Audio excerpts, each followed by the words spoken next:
ng Panginoon. So, purihin ang Lord sa buhay ni Sis Rachel. So, sino pa po? Si ate, baka gusto niya ate. Ate, sino Oh, pa tinuturo, ikaw daw po. Ako naiya.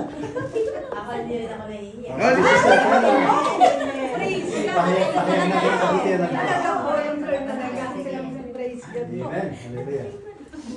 How blessed this day. How blessed this day.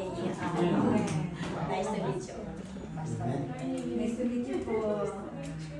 Welcome po, welcome. Very welcome po.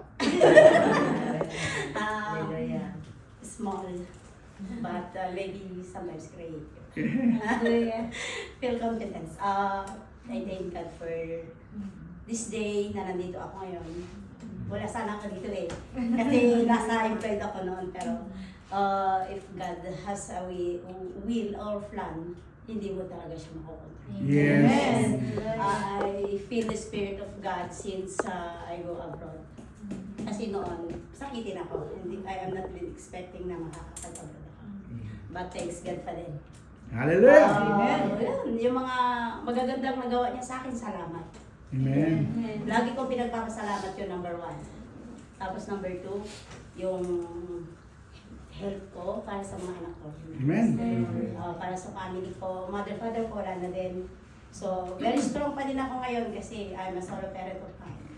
Yes, Pero praise okay God. na. God is there for me para maging patuloy yung buhay.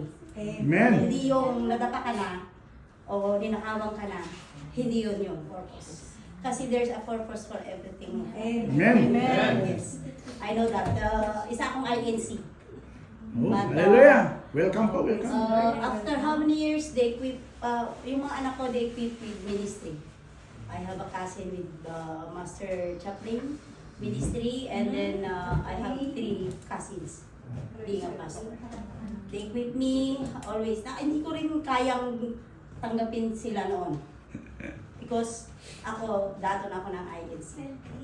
So minahal din ako ng INC, hindi ko rin in-expected. But in my own, I love God. Amen. The way who I am now.